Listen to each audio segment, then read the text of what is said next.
Jerry the King Lawler, and you're tuned in to the Don Tony and Kevin Castle Show. I don't know why you are, but you are. Amazing, says some guy. These men have changed broadcasting forever. The Don Tony and Kevin Castle Show. Did you hear Roman Reigns? Yaki-ga, huh? You get it, Kev? Oh, yeah, I can't afford Skype. The baseball analogy. Yeah, Kev, I just think with Yaki-ga, I don't speak Japan, and you f***ing people. Oh, yeah, f*** you, DT. What do you think about that, Kev? Oh, well, Batista's pretty f***ing sexy, and did I mention Roman Reigns gives me a boner? And, 1980s baseball and wrestling was better than anything else. DonTony.com.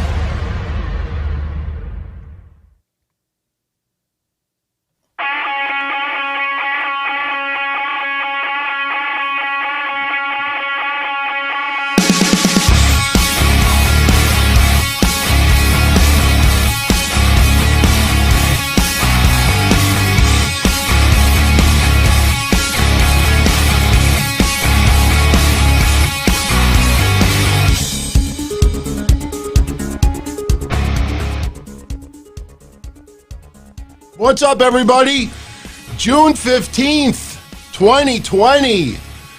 8 more days and I'll be on vacation. What's up? Don Tony and Kevin Castle Show. I am Don Tony, as always, and join along with me, as always, is Kev Castle. What's up, DT? You like that 90-second unsanctioned match? Yeah, I understand Christian is no longer with us, but that meeting no longer wrestling anymore. You know what's funny about that segment? The paramedic that's in the ring.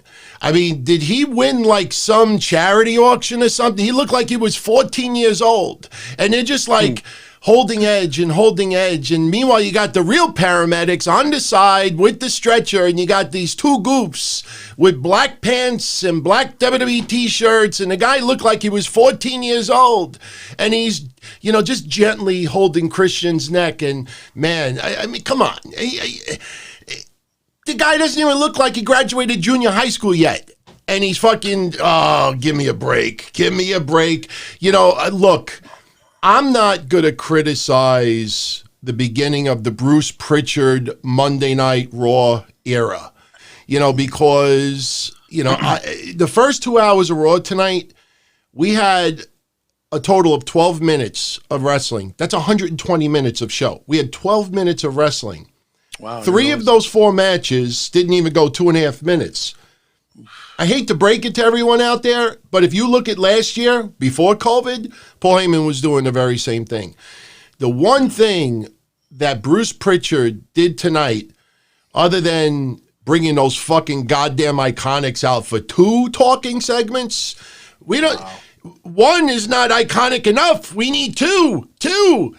Yeah. But, the one thing he did tonight, Austin, Kinkle, they're go-away heat. They've been go-away heat for a long time, man. Again, Peyton Royce, decent, not bad. Billie Kay, go back. Again, I don't have this personal vendetta against her. She never turned me down. I had never tweet-fucked her. It's just go back and watch tonight's match and just focus the camera on Billie Kay. I mean, it's the drizzling shits. But the one thing that I liked that Bruce Pritchard did tonight, that if you really think about it, Paul Heyman never really did this much at all. Granted, the payoff was 2 minutes of hot garbage. But what Bruce Pritchard used to do so often is they would tease something for later on in the night where the wrestler would give their answer. Can't tell you how many times they did that with Austin, how many times they did that with Cena, how many times they've done that in years past. And if you actually look for the last year or two, I remember one time where Becky Lynch was sitting on a chair in the back with her palm on her hand, pondering something stupid, and I remember like we were waiting all night for her to make a decision, and I think it ended up being the lowest rated Raw in the history of Monday Night Raw, or one of the lowest. But I like the idea of us for 2 hours thinking, holy shit, Christian is going to get back in the ring. Yeah, it's unsanctioned. Yeah, he can't do much, and WWE's not going to allow much. But to give that cliffhanger for a while, and they didn't even wait until 10:55 for Christian to give his answer. Christian said earlier, yeah, I'm going to do this. But, when you look at the clock and it's already 10:55 and Christian's music is playing, you're like, all right, 2 minutes and we're out of here. Another 2-minute segment and we're gone. But overall with Raw tonight, what'd you think of it? I liked it better than the pay-per-view last night. I liked it a little bit better. You gave the pay-per-view a 7 yesterday. So this was better than a 7? A 7.5. 7. Wow, you gave it 7.5? No. Oh, you gave it Raw 7? Yeah. Okay. All right, look. I'm not saying it was bad. It kept my interest because, like what you said, it kicked off with Christian possibly seeing a return to the ring after 6 years. So that right off the bat kept my interest. Then they, they had the Asuka and Nia Jax match, which we can get. We'll get into things in chronological order, but we'll bounce around a little bit. But the matches, the matchups are pretty good. But now I realize what you're saying. I guess it's smoke and mirrors, and it got to me because if you're correct on that, you said we had 12 minutes of wrestling, and how long? 2 hours. A 2-hour period? What did you say? First 2 hours, we had 12 minutes of wrestling. Yeah, I mean, again, you're probably right, but a lot of people are probably saying, wow, I didn't realize that, because the smoke and mirrors, you're watching the product and you see all these people coming out in these matchups, which are pretty decent on paper. But you're right, it was a lot of talking and a lot of rambling, a lot of backstage stuff with Charlie, and you put it all together and there's your program. But you're right. There wasn't a lot of matches. There was a lot of people were on TV tonight, but it opened up strong. I says, wow, this is a great main event. And I knew Asuka and Nia were having a match tonight. So I was kind of looking forward to that because I wasn't crazy about the match last night. And then, you had MVP and Lashley teamed up to go against Drew and R-Truth. We'll get into all that. But overall, I liked it better than the Raws of recent. The last couple of weeks, I have hated Raw, thoroughly.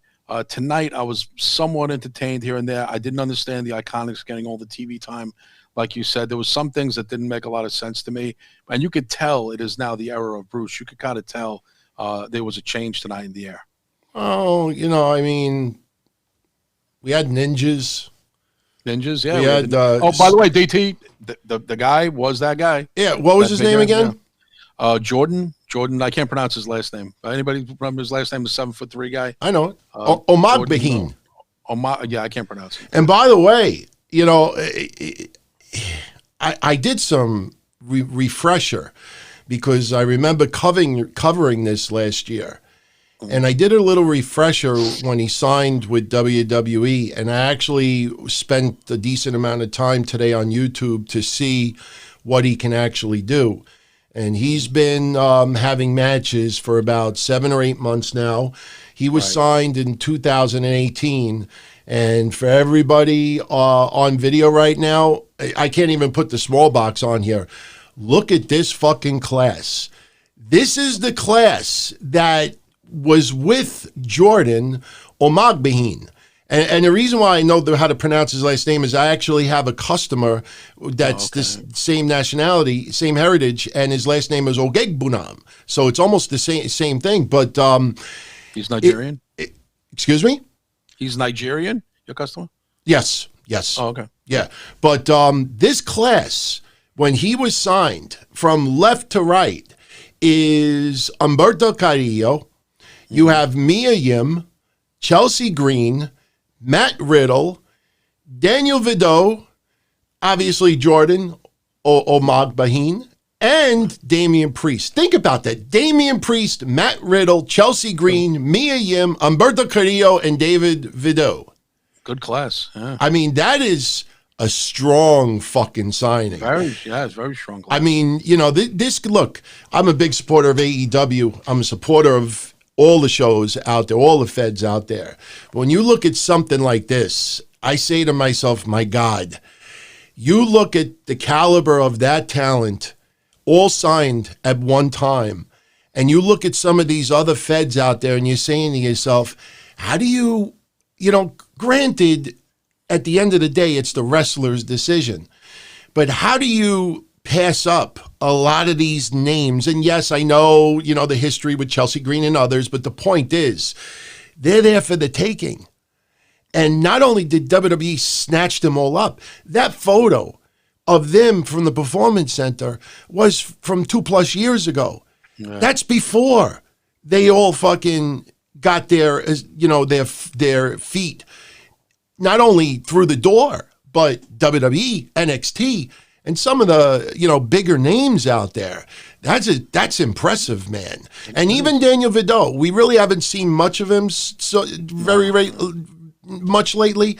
He lost to Sheamus in April. Some people may remember I was joking, Bell, Biv, Vidal. Now you know. Yeah. So that's the same guy. But he's now the last one. I mean, and arguably, I ask everybody this, just spur in a moment. I was thinking about this. You look at this crop in this class, and then you think about the first Nexus, Daniel Bryan, obviously, but Daniel Bryan got fired shortly thereafter. So if you put Daniel Bryan aside and you remember the first Nexus, which is more impressive to you? The first Nexus team or this? It's pretty fucking good. I would say this. I would say these guys, because you had Heath Slater, and you had who else did you have? Ryback. What was it? Yeah, Darren Young. Who was the other guy that got fired very quickly? Michael something. Michael Tarver. Michael Tarver. Yeah, no, I would definitely, you look at Riddle, going to be a big star. Mia Yim, main roster bound probably. Damian Priest, within a year will be a main roster superstar. No, I think that this guy, 7'3", they haven't had a legit athlete. Hopefully this guy's successful. Giants in the past haven't worked out. But no, I think this is more impressive.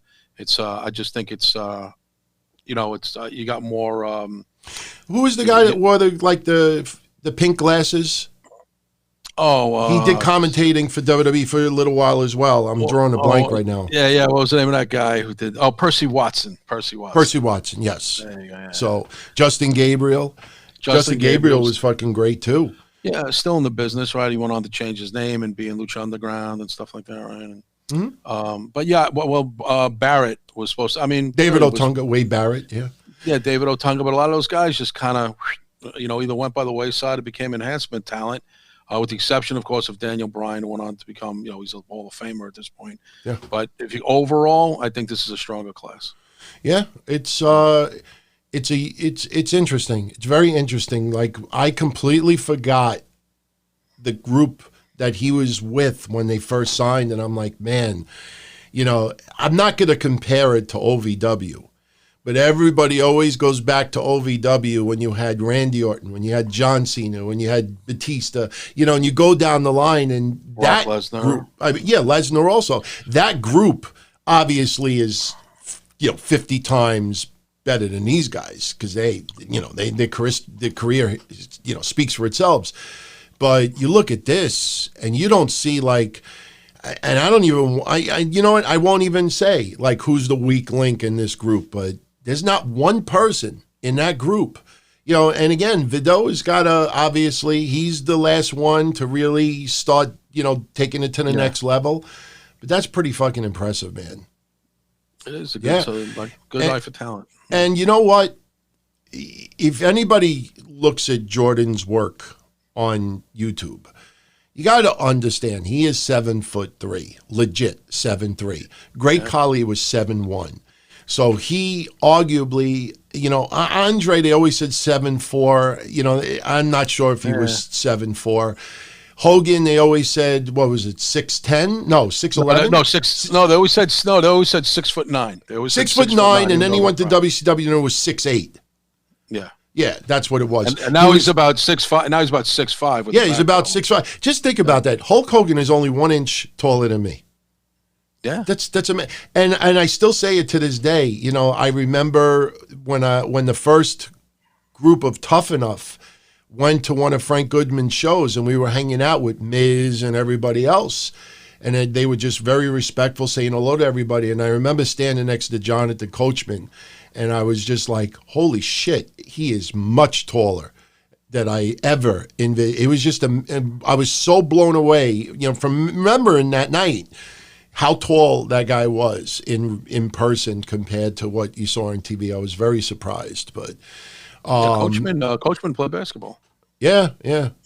Elegante was billed at 7'6". DD, remember him? Elegante. Yeah, but he did put it this way: this guy Jordan is definitely much more agile than El Gigante, Giant Gonzalez. But you saw clips of his work. What'd you think of? Well, Jordan? you know what it is. He's being used like a giant. You know what I mean? Like claw holds to the head, body slams, like one move things, a kick, a punch. You're not going to get like a big storytelling chain, I don't want to say chain wrestling, but it's all power moves. It's all one-sided. So, it's going to be interesting to see what they do with him on the main roster. If he's just going to be the bodyguard for Tozawa for now. But, I will say this, if you look around, he's got a nice fan following. Like, you don't see much of, wow, this guy sucks. What a fucking, this is great Khali reincarnated. You don't see any of that. You get one or two assholes here and there, but for the most part, people actually give this guy a lot of positive review. So we'll see what he does. I'm looking at some stuff now. I mean, he's been on the circuit for 2 years now? WWE, NXT? He started having matches about 7-8 months ago. Oh, is that okay? Yeah, so it's not long. It's right before the end of the year, last year. And with COVID, they're not doing house shows. They're not touring anywhere, so he really hasn't done all that much in the last 4 months. So he really only started breaking his cherry in the ring for maybe 3 months. What do you DT, is this a temporary little bullshit thing that he's doing with Tozawa, or do you think this is going to be a faction? I have no idea. Yeah. I have no idea. People are asking. I have no idea. I was thinking about the pay-per-view last night, and I was having some fun doing trivia earlier with Julian and John Krauser, and I forget the other gentleman's name. But we were talking about last night, and I started thinking about it. And when they were doing this segment with the Viking Raiders and the Street Profits, what I would have changed from yesterday, besides the fucking garbage creature that was in the bin with them, what they should have done, because the video package leading up to what we thought was going to be a match already showed their competitions with bowling and all this other stuff. So there was really no need for them to have flashbacks of something that we were just reminded of before, everything started. What I, in hindsight, think they should have done was when they were knocked, knocked silly, they should have thought back to those segments, but they should have recorded alternates. And what I mean by that is it's Eric, it's Ivar, who everybody thought was cute.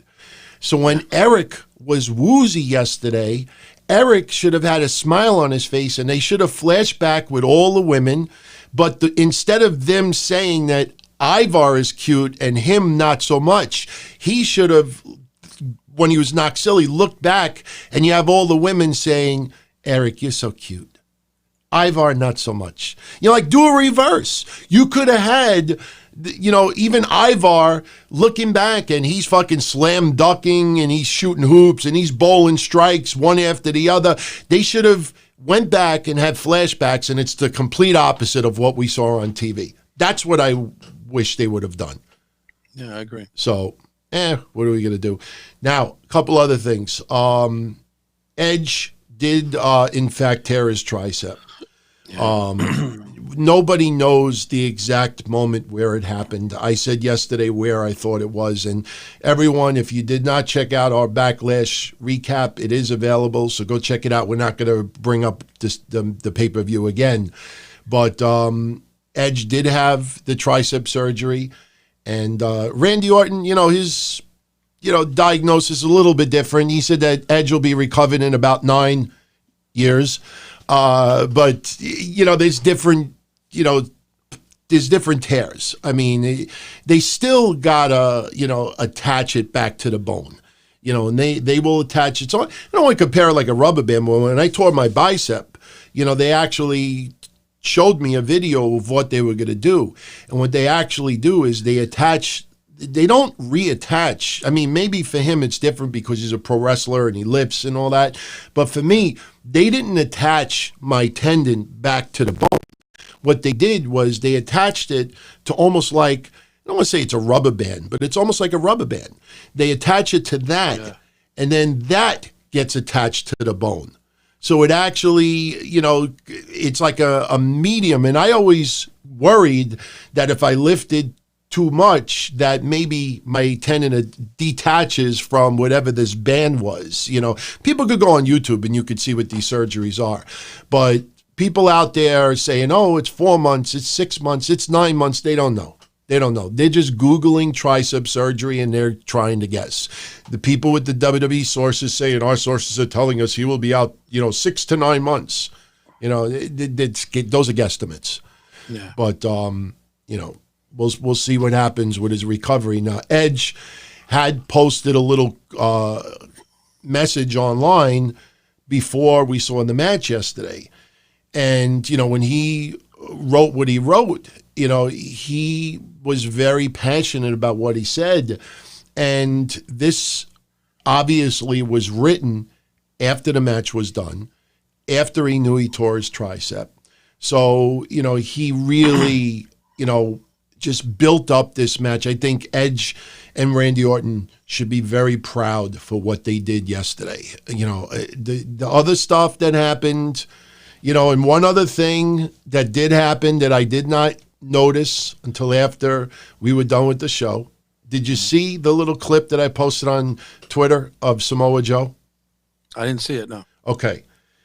There's a clip. I wanted to play it here, but I know other podcasters out there have been hit with copyright flags for posting even a couple of seconds of WWE footage. This is not something I think WWE would say, go ahead. You could post it. So I'm not taking the chance. But for anyone out there, if you go on my Twitter, at DonTonyD, there's a part during the match yesterday where Samoa Joe was, calling the match and talking about, Christian and how his mind may tell him to go, and his heart may tell him to go, but his body, it's a whole different thing. And while Samoa Joe is saying this, the camera kind of like shifts over the Samoa Joe, and Samoa Joe's lips are not moving at all. So so I wrote, he's the greatest wrestling ventriloquist in the world. Oh, I see. Okay. But for people out there, I actually did this last week. There's always a possibility that Samoa Joe really was talking yesterday, and he's just good with his lips, because if people remember, I'll give you an example right now that I could actually do that as well. Look, I'll do it right now for everybody. I am Don Tony, and you're not. I think I moved my lips very, very little. In fact, just to show everybody how talented I am, I'll actually say something while I'm drinking a soda. Seriously. So I think Samoa Joe may actually have been talking yesterday. But here, look, you could see it's real soda. I'm going to look right now. I'm going to do it. Ready? Watch. Okay. I am Don Tony, and you're not. Jesus Christ. See? It's not bad. Obviously it's a sound bite. See? I am Don Tony, and you're not. It's fucking funny. You go to my Twitter. I knocked a point off of my rating of the pay-per-view yesterday after that. Because you had the three fucking announcers sitting there, at some points looking like the Three Stooges, just sitting there doing nothing. And what they did was they did 2 and 3 takes of certain parts of the match. And they fucking mixed it together, but they didn't fucking mix the comment. They tried to take this commentary from one take and put it on another take. Yeah. That is careless. That is unacceptable for WWE levels. Serious. I know it's nitpicking to a certain extent, but when you remember about a month and a half ago, I actually pointed out to everyone, if you look at the fucking commentary on Raw and you look at them, they're just looking down and they're saying nothing. But meanwhile, you hear their voices. And then there was another time where not only did they take a cigarette break, but the announcer's table took a cigarette break too, because it just disappeared. That is careless. There's no excuse for that. But go out of your way to look at my Twitter and look at the video of Samoa Joe. That is just not acceptable on WWE's part. It's not Samoa Joe's fault. Production should be shot for that. It was god-awful. I take a point. I said yesterday I gave it a 7.5. I give it a 6.5 just for that. Okay. All right. So, anyway, so what else?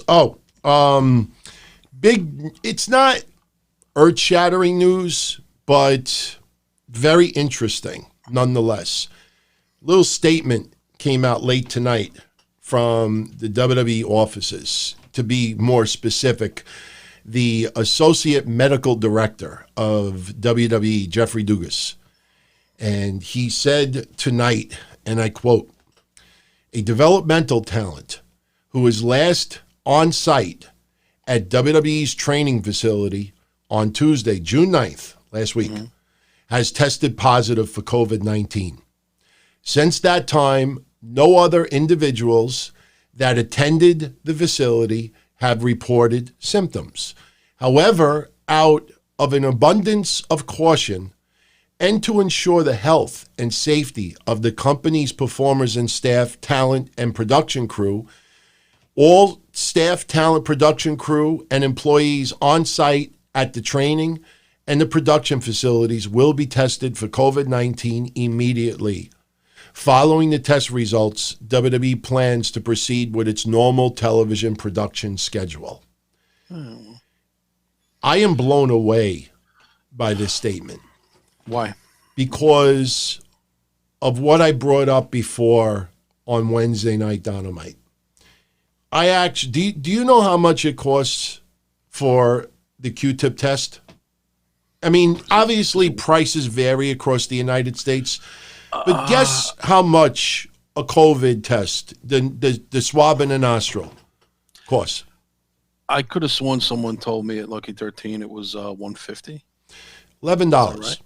Oh, is that it? I thought it was $100 and something. Well, no, that was the blood test result that I had that I didn't want to wait to do it through a doctor. Yeah, that's what some people are saying 100 plus. Yeah, no. If you look around, the rapid test can be purchased, in bulk for about $11 a test. And AEW tests their wrestlers, the crew, production, people around ringside that they have there, referees, wrestlers. They test everybody twice. Now, you count the number of people that work in AEW that you see on camera, and you compare it to WWE tonight, there's not that much difference. WWE may have more people working behind the scenes, but the point is that the fact that from June 9th to tonight, they have yet to have everybody tested, that is totally unacceptable. Every single time they enter the building, they should be testing everybody for COVID. All right, sure, it sucks. We got to pay, even if it's $20 a test, even if it's $30 a test. How many people do you think that they have in that building? Let's say 50. 50. You took backstage and on TV, let's say 50. You want to go further with the people around? Let's go 70. Right. 70 times 30 is $2,100. $2,100. Not only are you showing tonight's show, but you're taping next week's show. And if they are sequestered right back to the hotel, and some of them are going to be back for NXT the next day, you have them there already for NXT's show this week and the taping for the following week. So, and not only that, you could write this off on your taxes the following year, because there's no way that WWE takes a simple deduction. They itemize everything. So the fact that they're being this, cheap to not be testing every single time people show up at the building is mind-boggling for me. This is $1 billion company, and I just don't understand that. I don't understand it. We don't know who tested positive. As I said before, I don't think it's our business to know unless the person themselves or WWE wants to say it, because I still remember those goofs that were insisting that Charlie Caruso tested positive for COVID. Then they said Kayla Braxton tested positive for COVID. There was a rumor that, what's her name, Corey Graves' girlfriend. Then they said Carmella tested positive for COVID. Carmella. They said Rey Mysterio tested positive for COVID. Yeah. These people should test themselves for COVID. I don't know if COVID fucks up the brains, but I don't like getting into that rumor shit. So, we don't know who tested positive, but this is a pretty big deal because you think back to last Tuesday, you're talking NXT, you're talking, I think, SmackDown as well. So we will see what happens. Well, there's been a big spike in the state of Florida, as you know, DT. So yeah, but it's possible. Number one, they're testing about 80 times more than they did 2 months ago. So the more testing they do for people, the more they're getting the positive results being exposed. There's a lot of people who had COVID to this day don't even know that they had it. Yeah, they're asymptomatic. Yeah. Plus, what's happening, and I brought this up Friday, here in New York, we only had 25 deaths the last 2 days, 25 yesterday, 25 today. And right. We got a state of 19 million people, and our numbers are extremely fucking low. And the one thing that I see, even in my neighborhood, a lot of restaurants and areas are saying, fuck you, Cuomo, fuck you, de Blasio. When it goes to stage 2, for them, it's stage 3. You know what I mean? They're pushing the envelope, but here's the difference. Everybody's wearing masks. Everybody is social distancing. Everybody is using Lysol and hand sanitizer. Everybody is being very careful. You look at Florida, you look at Texas, you look in a lot of these other areas, and the problem is, with all due respect to the people that live in those areas, their mayors, their governors, their fucking commercials, they did not stress. I don't care if it's phase 1, phase 2, phase 19. They should have stressed that even though you're back to phase 2, phase 3, phase 4, still wear the mask, still social distance. Having Dr. Fauci and others say it is not enough. You want your local people to stress it. Have your fucking sports people do it. Have fucking baseball, football players stress it. They did not stress it enough. So as soon as you see people on the beach, mask off. You see people fucking hanging out in the stores, mask off. And that's why their numbers are going up too. In New York, people are doing stuff. Right? Well, you saw what happened in the East Village, because people are asking. You saw what happened in the East Village with that picture where Cuomo threatened to come down there. Yeah, he's a dick. Fuck him. Yeah. Fuck him. He's acting like a parent, so I don't fucking pay attention to him. I stopped listening to them 2-3 months ago. I said on one of the shows almost 3 months ago, I'm going to wear my masks. This is when the fucking somebody in Trump's team, the fucking military guy, the Surgeon General, that said, there's no proof that masks help, because they wanted all the hospitals to have all the masks. They said early on, there's no proof that masks will help you at all. Like I said, masks, you look at it like condoms. Look at it like birth control. If I have birth control on, if I have a fucking mask over my face and a person 6 feet away from me has a mask over that person's face, if I have to cough or I have to sneeze, I fucking turn the other way. If I could fucking hold it, I have a napkin, I fucking do it in a napkin too. I don't look in the person's face and just sneeze and cough at will. If I'm in a fucking store and, even if there's not many people in there, I wear the mask just in case somebody sneezed 2 minutes before I fucking walk down that aisle. Down the aisle. So you take precautions. And a lot of people they forgot about that. That just because they were allowed to do things again, it's off with the mask. And the beaches especially. You're hanging out on the beach, you're a teenager, 20-something-year-old, you're hanging out with chicks, guys, girls. You know, who fucking wants to wear a mask covering half your face? Yeah, it's also like very cumbersome, and in the hot weather, it's having a fucking cloth over your face. But I'll say this also, DT, and you got to admit, people are also doing it to be defiant. Like you saw that chick in the Astoria thing, that whole dust up with that other girl, where she coughed on the girl. She came That's in one with idiot. Well, it's one idiot, but there was a lot of idiots in the East Village on St. Mark's Place. It looked like about 200 idiots with no masks out there. And I think they're doing it to be defiant because we saw what went on for 10 days and 10 nights with thousands of protesters in the street, and other people haven't been able to memorialize or eulogize or have a get-together for dead loved ones. So they're like, fuck Governor Cuomo, fuck de Blasio, fuck this whole thing. And I think people are doing it to be defiant. They're being defiant, DT. Exactly. That's what it is, the tragedies that happened, and, we just had another one in Atlanta. Those are fucking terrible. And the protests were absolutely necessary, and they need to continue. But when you had all the fucking politicians that put their tails between their legs and didn't have the balls to tell everybody, look, we're going to fine people. We're going to shut you down. We're going to do this if you don't social distance or we don't wear masks.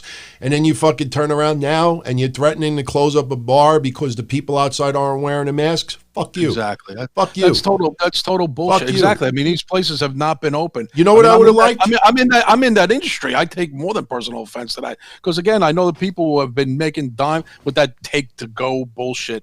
Lucky 13's making not even a quarter of the money they normally make, not even 25% of what they normally make with that to go nonsense. So they're open, but there's 2 people working there instead of 10, and then there's threatening to take liquor licenses away if you don't scoot them along, don't let them hang out and commiserate in front of the bar. I mean, you got to be all things to all people, and how are you supposed to do that? You don't want to be an asshole, but if I wanted to be the ultimate asshole and Cuomo called my bar, you know what I would say to him? They're protesting. Yeah. They're protesting. Yeah. You don't have to say what they're protesting about, but you say they're protesting. What am I supposed to do? They're doing exactly what they're protesting. What am I supposed What's he to do? going to say? One guy. One guy. Shoo along 100 people. Fuck them. Yeah, fuck them. Yeah, it's ridiculous. Like I said, but I'm doing what you're doing. I'm wearing a mask. I went to the store, but I'm noticing, DT, when I'm going to stores here, where I go to Food Universe or go to a laundromat, pick up laundry, there's people outside with their arms folded, all mad. I'm like, oh, what's going on? Yeah, they won't let me in. I don't got a mask on. I'm like, yeah, says it on the door. So I'm noticing that there's a contingency of people outside at these places I'm going to that are being turned away because it says must wear a mask or no entry. Yeah. And again, people are getting defiant. And I'm seeing them of all ages, DT. Senior citizens, teenagers, middle-aged people. No excuse not to have a mask. No, I agree. And I said, let's just put the mask. I even like people were trying to get me on their side. They're like, fuck this mask. I'm like, listen, I'm tired of it too, but at least we can go out and get stuff done, not trapped in the house. So, play ball as much as you need to, and with baby stepping forward. At least we're not going backwards. That's the important thing. I said this 1,000 times on the shows over the years. I'll say it again now. My daddy told me at 5 years old, never justify bad behavior with bad behavior. Same. So just because other morons are not wearing a mask doesn't mean that I don't fucking wear it. So, but you understand the frustration. Oh, sure, it's hypocrisy. But like I said, I give zero fucks for anybody else except for me, my family, my health, and people I care about. Everyone else I give zero fucks about. And that's the way I will continue until the day I drop. So, and, I hate to be a Debbie Downer, but we care about our listeners, though. We care about all our listeners. Yeah, of course. But everyone out there, I'm sorry if I'm blowing this guy's spot up because I don't think he's made it publicly. But I don't care if he gets mad at me. For all of you out there, if you are friends or if you follow Mish on social media, send him a get well wish. He is keeping it on the down low, but he's going to a doctor tomorrow. He has a lot of the symptoms of COVID.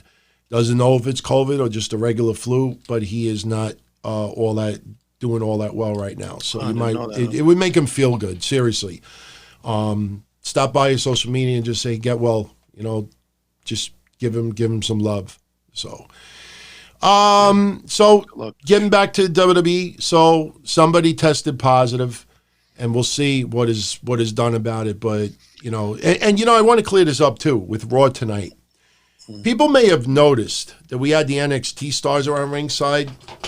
And then you would see like a 67-year-old man that looked like he couldn't even like walk. You pretty much convinced he parked in the handicap zone near the performance center. And some people were like, who are these other people? Now, there's some websites saying that they were just regular fans. That is a lie. All right, those people were invites that were related to the center and, people. These were not just strangers. That's probably the best way I could put it. They brought some people in there, a very small number. It's going to be interesting to see what they do tomorrow with NXT the taping for tomorrow, but then NXT Wednesday and SmackDown Friday. Now, they had the NXT stars on one side of the the arena, and they had the quote unquote fans on the opposite side. So it'll be interesting to see if they still allow non-talent to still come in and sit on the opposite side. They're going to have to, because until there's a vaccination, unless they're going to do what AEW does and test every day that building is open and people are performing. They have to bite that expense.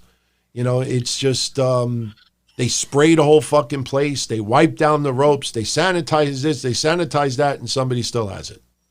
It's funny. Some guy said on TV today, "We're all sick of COVID, and we're done with COVID, but COVID's not done with us."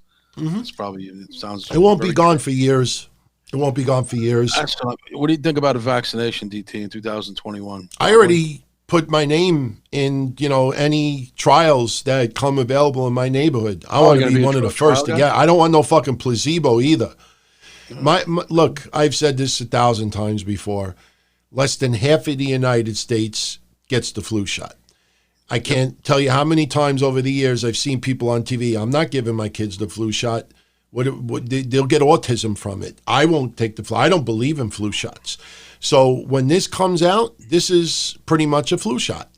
And what's going to happen is you're going to have a lot of people that are not going to get this flu shot, the COVID shot, the vaccine. So what's going to happen is for years and years and years, you're going to have people who didn't get vaccinated that are going to catch it from someone else who decided wasn't going to get vaccinated. Me, soon as that fucking vaccination, even if they say that in order to get vaccinated, you got to get injected in your eye or your tongue or the tip of your penis. I don't care where it gets injected. As soon as that vaccination is out there, I am fucking there. I'll be like old school standing in the 1977 for Star Wars. I'll camp out on the sidewalk. I'll pitch a tent. I don't care if I smell like death. I'm going to get that vaccination so fucking quick. And then you could surround me in a fucking, a bathhouse with nothing but positive COVID people. I don't care. I'll just turn around and say, I'm clear, baby. Fucking cough in my face. Do whatever you want. Fucking treat me like the bitch that I am.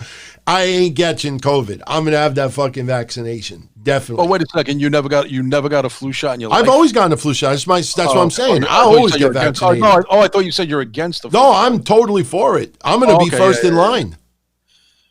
Seriously, if I could fucking buy it on eBay for 8 times the price, if I could get it quicker and they ship UPS, I'm buying it. How'd you sign up? How'd you sign up for it though? They have websites that you could sign up that if you want to, become a trial study. I'm not going to lie. I'll reveal something now that I'm not that proud of, but when they did clinical trials like over the last 15 years for new types of painkillers and stuff like that, I always would sign up for that because I'm like, hey, if I could get the latest painkiller and fucking get paid for it too, and it takes away my pain, fuck it, man. Just unfortunately, usually those painkiller tests, those trials had no narcotics in it. Oh, is that what it was? Yeah, it was. So you actually. One time they actually gave me, and I felt like I had vertigo. I literally turned my head this way to like look at something, and I turned my head this way, and it's like my head was like catching up. I don't know if you've ever done that where you suddenly turn this way, but it feels like your head. Yeah, that's it. So getting back to Raw. So looking back on Raw tonight again, first 2 hours, 4 matches, 3 of the 4, less than 2.5 minutes each. One 6.5 minutes. But we had Randy Orton open up the show, talking about last night.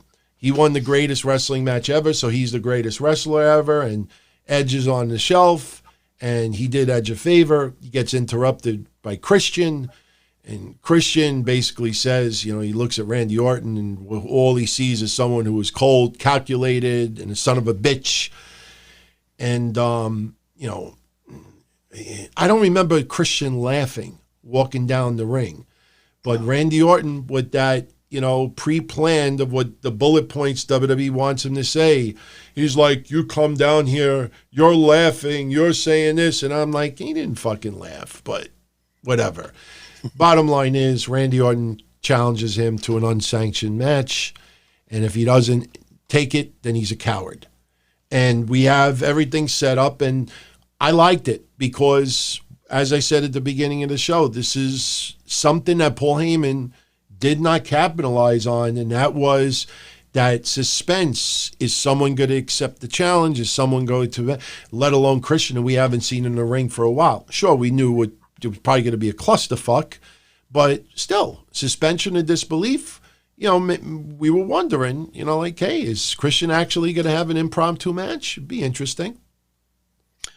Yeah, I was excited. That's what I mean. So the kickoff for Raw was cool, and it had my interest, and I knew of other things that were going to be on the program already. So I had high hopes for Raw. What can I tell you? James, that medicine I was on, it was like something like Tramadol. It's not Tramadol, but it's something like Tramadol. I don't remember the name of it. So I know that they give it to dogs now as like a light painkiller, but they do give it to humans too, but they found that it helps animals more than it helps humans. So I didn't grow any fur or anything like that. Like, it's safe for humans, but, that's, this was like 12, 13 years ago. But so next we had pretty much what we already knew. Andrade and Angel Garza teasing that split a little bit more. Mm-hmm. I think this is all designed to show woman power. Like, the woman is the boss. Like Angel Garza's acting like a child. Andrade's acting like a child. And here comes Zelina Vega, the strong female. Like, enough! Shake hands! Fight together! Blah, blah, blah, blah. Enough! And they put their tail between their legs. Yes, Mom. Yes, Mom. That's what it feels like. That's what the whole storyline feels like. But, we have Angel Garza taking on Kevin Owens. Angel Garza gets pinned. Andrade with a little bit of distraction, which Angel Garza should have welcomed. But for some reason, it bothered him, because Andrade was trying to distract Kevin Owens. So Angel Garza loses, and then Andrade and Garza are like yelling at each other, and Zelina Vega's like trying to stop it. Stop it now! I don't know. What'd you think of the match? I thought it was okay. I mean, it was all right. I mean, Garza's a future star. He's kind of finding his way right now. Owens is already an established guy doing what he's got to do. In the meantime, I don't know where Owens goes from here.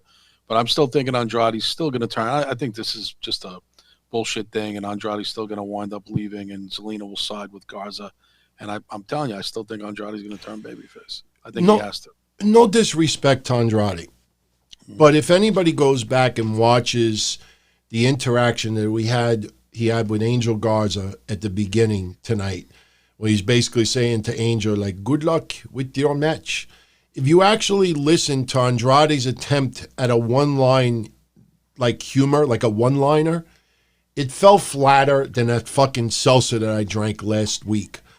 Andrade is not polished on the mic. Whether they suddenly make him speak beautiful, fluent English, he's not polished, and that he doesn't have that charisma.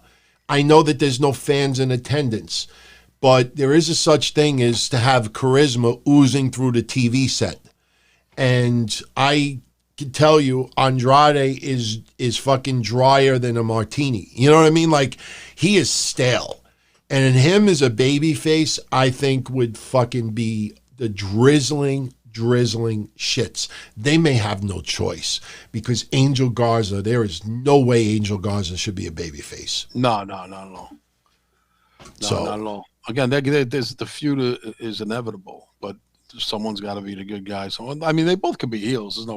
It's not anything official that someone's got to be the good guy. But I think the probably if there was a crowd, the cheered guy would obviously be Andrade. He's been here longer. People probably would be more connected to him and feel more sympathy for him. You know what I mean? Because there's this hot, Garza comes out of nowhere. Andrade's been tearing it up for years now here, finally getting his due. And this young brash kid comes. So it makes sense for Andrade to be the babyface. It just makes sense to me. Yeah. I just don't understand why they can't still be a faction. There's only 2 of them. That allows you to have occasional tag team matches. Why does Zelina Vega have to only manage one?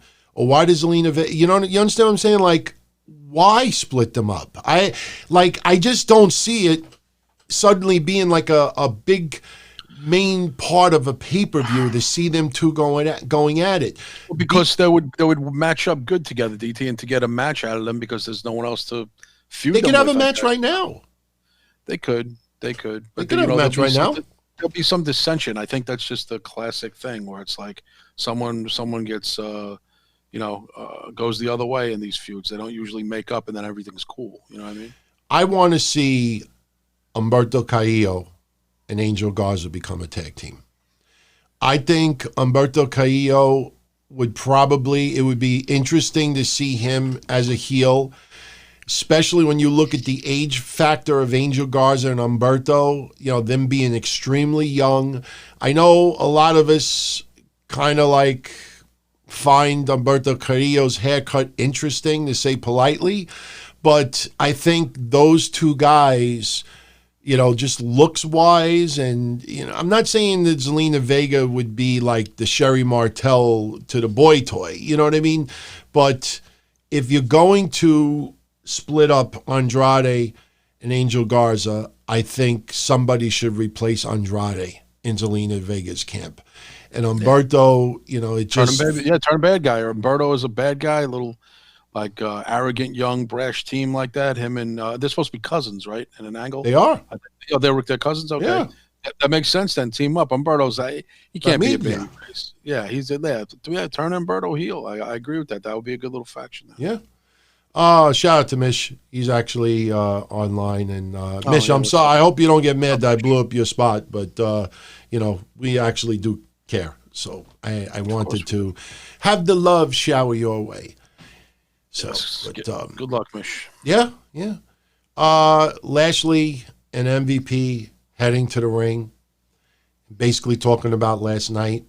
Lana comes out. She gets into it with MVP a little bit, gets into it with Lashley. And, for all the people out there, and I went on a long rant Friday about Paul Heyman being removed and Bruce Pritchard being put on Raw Creative.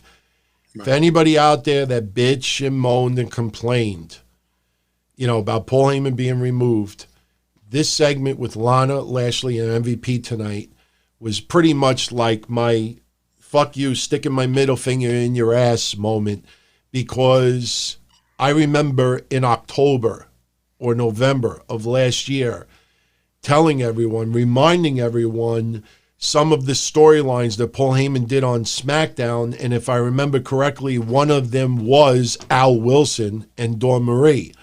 So, to have Bobby Lashley tonight, which is goofy still because you would put real love and a real relationship above a wrestling match, but Bobby Lashley said tonight he wants a divorce.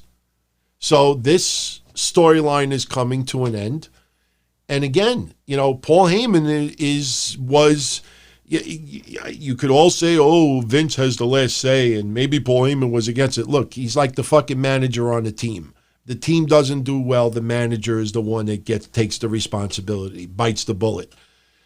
Bruce Pritchard, hopefully it was his decision with Vince to end this shit, start the divorce angle. So that's what we got tonight. Yeah. Finally end this garbage with this whole marriage storyline. So It was all pointless. I agree. ATM, all pointless. When you go back and you think about it, you could see how WWE got such cold feet with Liv Morgan and Lana. They like you could pretty much, if you look back on it, especially how look, remember the Al Wilson Dawn Marie? I mean, Al Wilson had a fucking erection in his fucking underwear. You actually could see the outline of his dick. Like you knew he was circumcised. That's how tight the underwears were. I never saw that. I didn't see that. Yeah, I saw that, unfortunately. But here's my point. You go back and you look at that cliffhanger where Rusev and Liv Morgan crashed the wedding. You almost could see how Paul Heyman wanted the lesbian twist to this, and maybe even to a point where Liv Morgan and Lana maybe make out, or Liv Morgan is obsessed with Lana. And you can almost see that within that same week, Vince was not having that. And that aspect of the storyline disappeared almost immediately. You could pretty much see how Paul Heyman pushed for that, and then you had a little bit of outrage online, and Vince like, no, we're moving on from that. All those fucking bath segments with Liv Morgan, just ended up to nothing. Yeah, again, Lana, I don't even know why they retained her. They let her husband go, the talent in the duo, and they kept her. I don't get it. I don't think anything of her. I've said this before. I don't see. What does she offer to this DT? I don't see what she offers to this. I tell you something. I think WWE may hire Rusev back.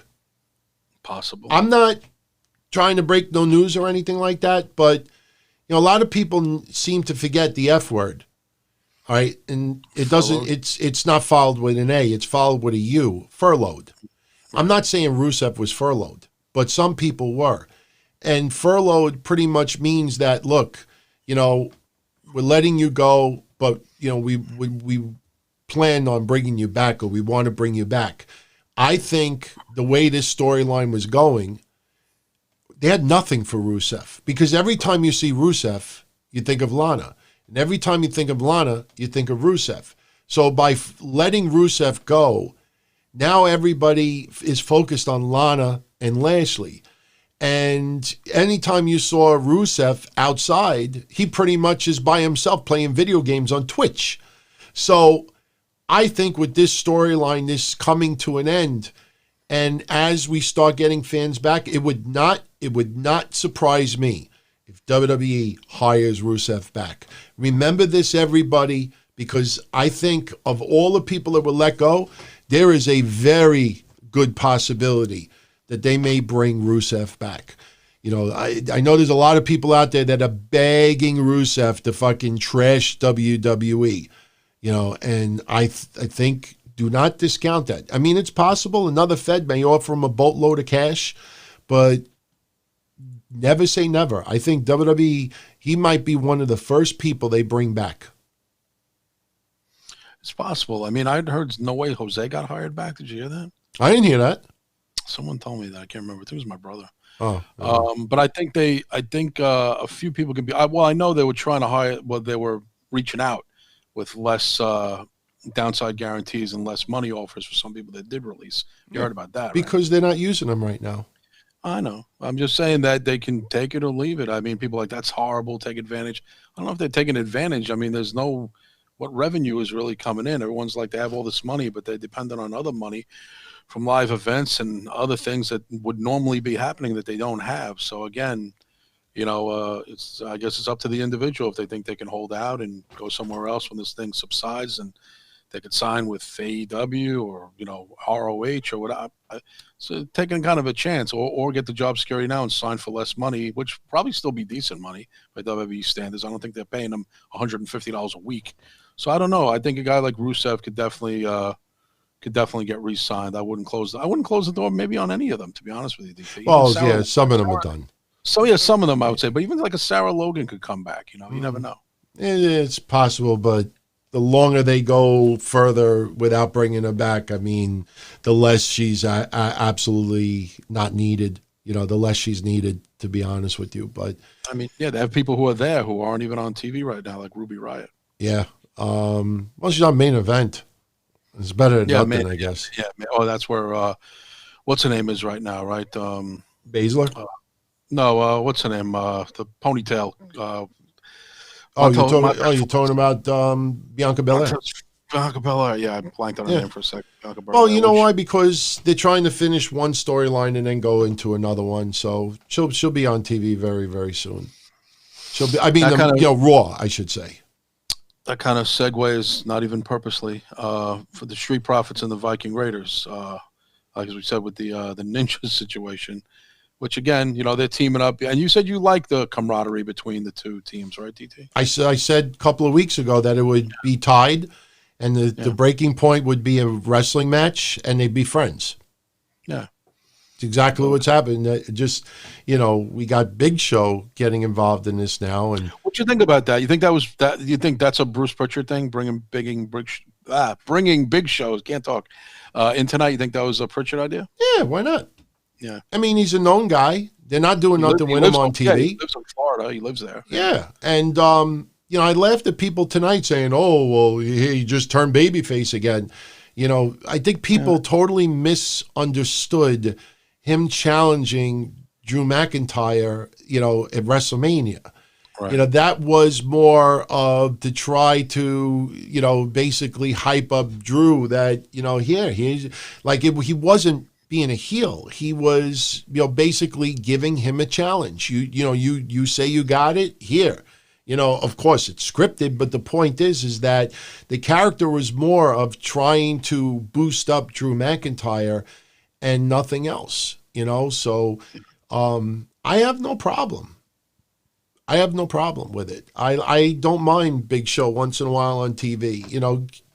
I never in a million years ever thought that he would last 25 years in pro wrestling, not just health-wise, but just as a character. And he's in the twilight of his career.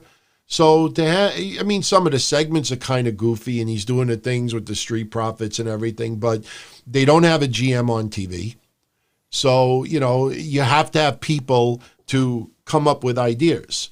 So Big Show comes up with the idea to Street Profits and Viking Raiders, why don't you settle at number 7 in the ring? And that's what we're going to get. Plain and simple. I think, that's the way to go. And even I've gotten everything on point so far with this, and I'll even go one step further. I think when everything is said and done in the near future, the Viking Raiders are going to turn back heel. Think so, really? Yeah. I think this was done basically to create a different extension of their character. And plus, you don't have like a monster, like big tag team right now. So maybe AOP comes back soon, and maybe AOP, goes at it with them. Or if AOP's not coming back, maybe Viking Raiders go back. But this is not going to last that long. I mean, it may be a few months happening anytime soon, in my opinion. But, as we had that backstage segment with the Street Profits and the Viking Raiders, we had Tozawa show up with the ninjas again, and then we get the giant ninja. Every time I hear them saying giant ninja, I always think of Andre the Giant under the mask with the machines. Oh, I was going to say a big machine, giant machine, super machine. What was the other? Super machine was Mass Superstar. Yeah, Blackjack Mulligan was Big Machine, and Giant Machine was Andre the Giant. Yep. So this leads to a match. Montez Ford, Angelo Dawkins, Eric and Ivar. They beat Tozawa and the Three Ninjas in a minute. Mm-hmm. Then they had the stare down. Well, it went a little out of place. We had to stare down with Giant Ninja and, the Viking Profits, and then Big Show comes out and everybody backs off. So that's when Big Show later on came up with the idea of having the tie, 3 broken in a tag title match. So Liv Morgan and Natty, they lose to the Iconics in 2 minutes. God awful. Natty gets knocked outside the ring and she's unconscious for 90 seconds, which was just pitiful. God. Liv Morgan takes one shot and she's done.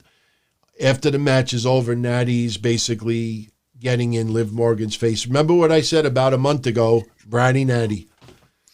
Pisses me off Yeah. we don't have live fans, really, because I want to hear a Bratty Natty chant going.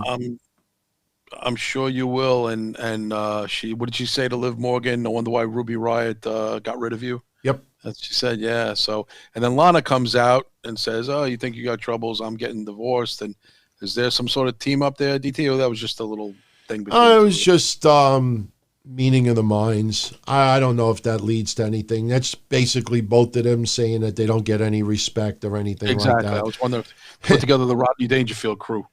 Albert says Natty is going to turn heel. My answer to you, Albert, really? No. Why do you think I've said Bratty Natty for the last 4 or 5 weeks? This is, that's what it is. Natty is turning heel, you know? So, but a lot of caca, you know, it was just a garbage match. And, you know, Liv Morgan doesn't lose much stock from it, but she literally just got hit with one move, and that was it.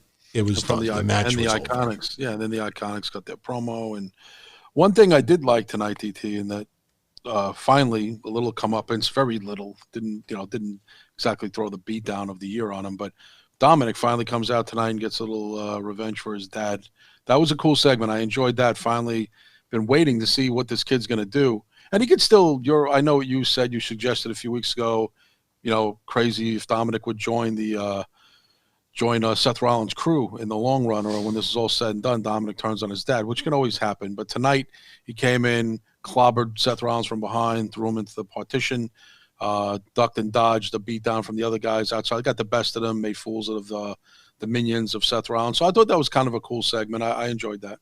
Yeah, Mysterio on the camera with, I don't know what the fuck they put in front of it. It almost looked like they took, like, if he's still married, like his wife's stockings and like put it over his eye, but we could still see the eye. It's just like, it was like clear stocking over it or something. But it was just funny as Dominic is ducking and jiving and getting out of there. You see Rey Mysterio on the camera is like thank God. Yeah. You know, it was just, I said, I think this could lead to Dominic versus Seth.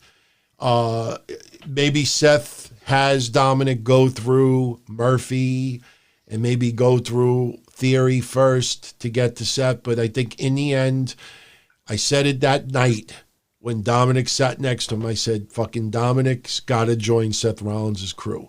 Just to see Rey Mysterio crying, why, son? Why, son? And this is revenge for what you did for Eddie. I mean, it would never come up, but I still think that is a possibility. It could happen. You're right. Yeah, it's definitely a possibility.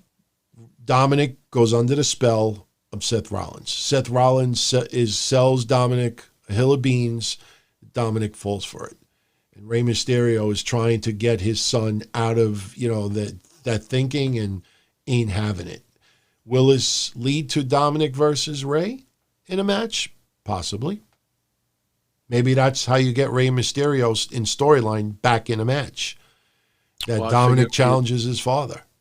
Well, I figured to get Rey back in general. Well, don't you think you think it'll be an individual match with Dominic first versus Seth, or Seth will have one of his? I have no idea. But Rey and ultimately Rey and Dom teaming up against maybe even the three of them. You think maybe? Oh, it could just be, you know, Theory and Murphy. You know, yeah, it could but I don't know.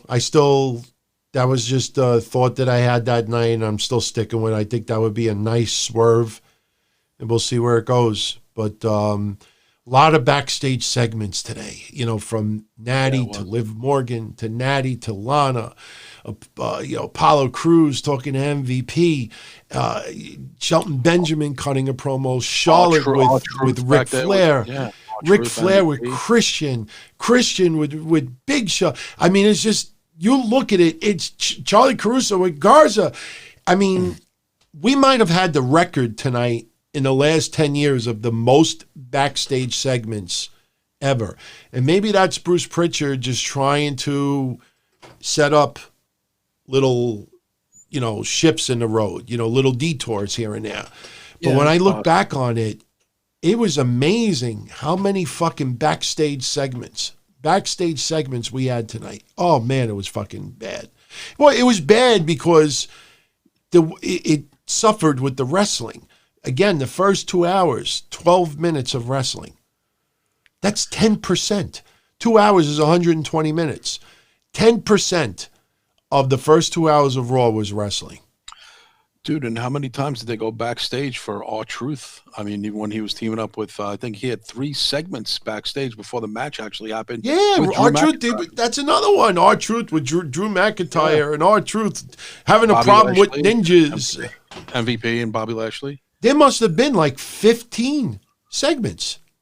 Like, say if someone counts them and lets us know how many there were. But you're right, it probably was record-breaking tonight. You're right. The more I think about it, I'm like, my God, if I fucking got into every segment, our recap would be longer than the fucking show. It would be. Wow, So- there was a lot of backstage segments. You're right. Why, mijo? Why?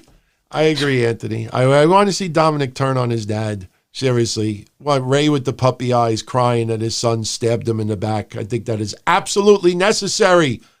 Necessary. So, and you know what? I think Bruce Pritchard, I don't know what his relationship is with Paul Heyman, but I think Bruce Pritchard would absolutely love, pun intended, to get some praise online. You know, I think just when you look in hindsight, you know, maybe Paul Heyman had a great fucking creative mind in the 90s and the 2000s, but maybe, you know, it's like Bischoff. Bischoff couldn't adapt to the WWE of 2019. So 2020. So, you know, Paul Heyman might be in that same category. Could be. Yeah. So with all these backstage segments going on, we end up getting Apollo Crews versus Shelton Benjamin. MVP telling Apollo Crews to be a smart champion, not a fight, just a fighting champion. And this was a non-title match, and he still beat Shelton Benjamin in 2 minutes. So. Yeah, I thought it would be a better match than that. I like Benjamin. I mean, obviously he re-signed. He's pretty much enhancement talent at this point, unless they someday just say, you know what, let's give Shelton another push, one more go around for this guy. Maybe, you never know, it could happen. But obviously, DT, you saw that Apollo cheated to win, so doesn't mean anything. No, I don't think it means anything right now. I think it was he got one up on Shelton Benjamin, but I wouldn't mind seeing a faction. You know, with MVP as the manager, maybe Lashley, Shelton Benjamin, and Apollo Crews. I think we actually even talked about a little faction with MVP managing it a couple of weeks ago. Yep. So not a nation of domination or anything like that. You know, it's funny. No. You know, people always try to like accuse other people of, oh, you're being so racial. Why is it whenever, and I'm not trying to be an asshole right now, but some of you all tuning in can think about this every time you see it written even on social media.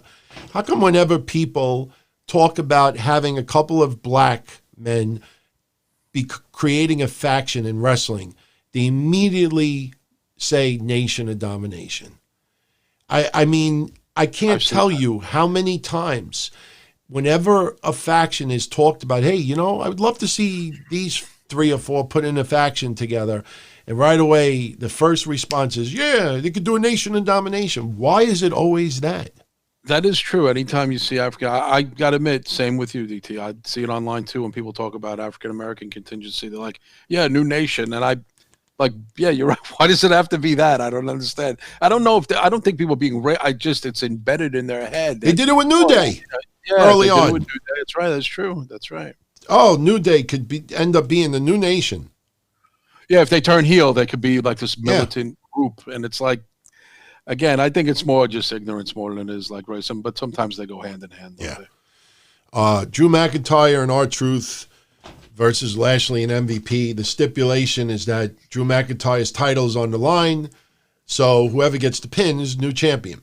Now, you look at it on one side, makes Drew McIntyre look a little stupid.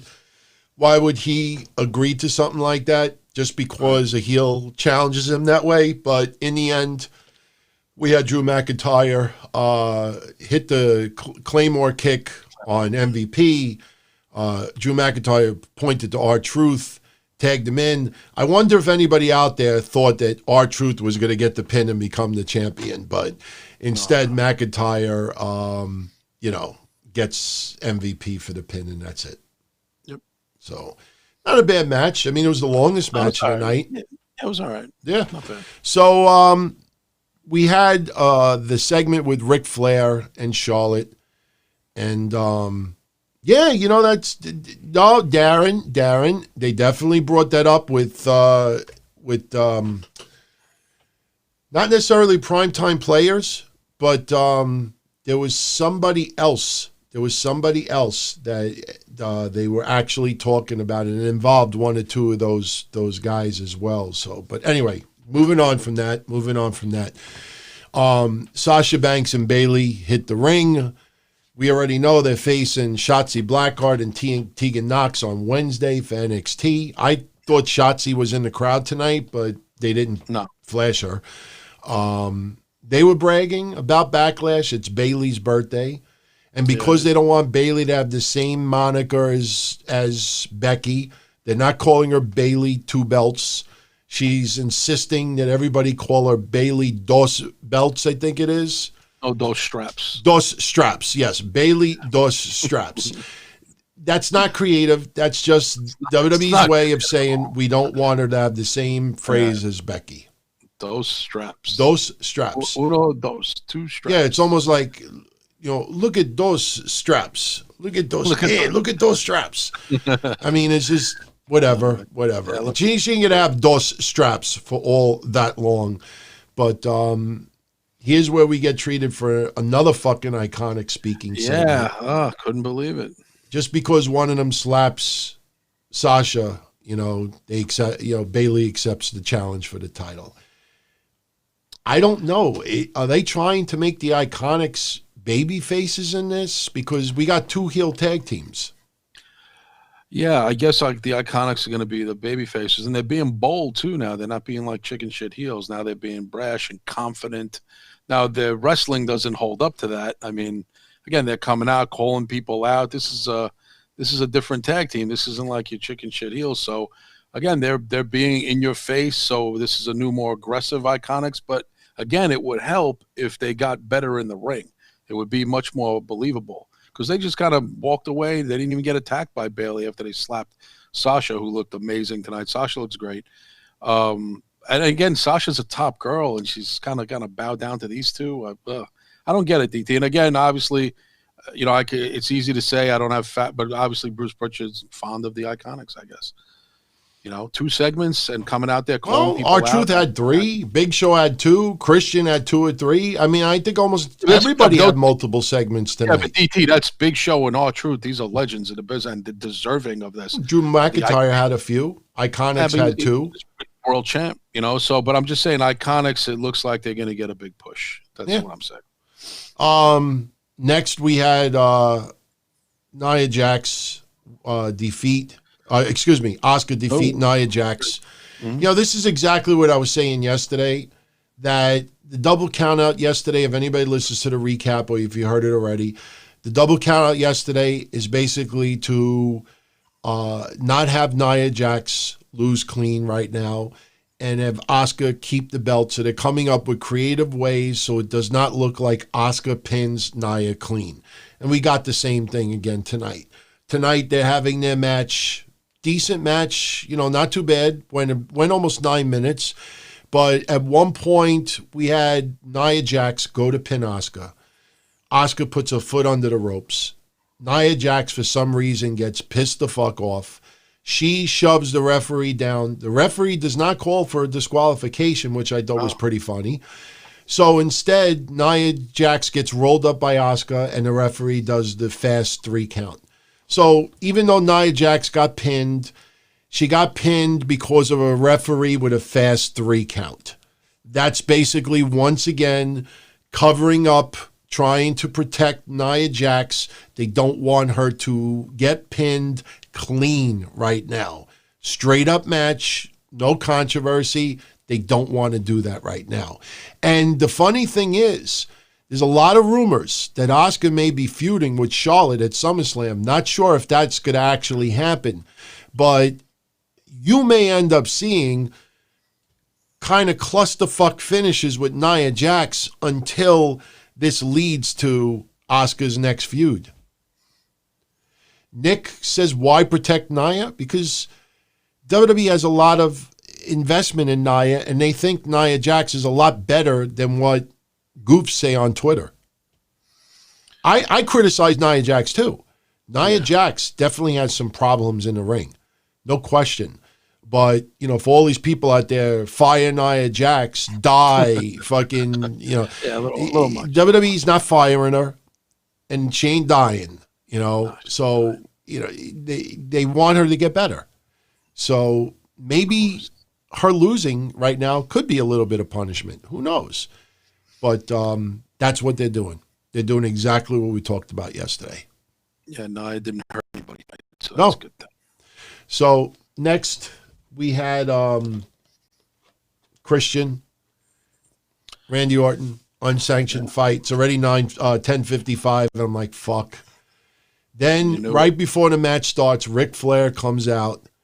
Ric Flair telling Christian earlier, you're not ready for this match. You're not ready for this match. So Ric Flair comes out. Christian's like, I need this. I'm good. And then Ric Flair low blows him.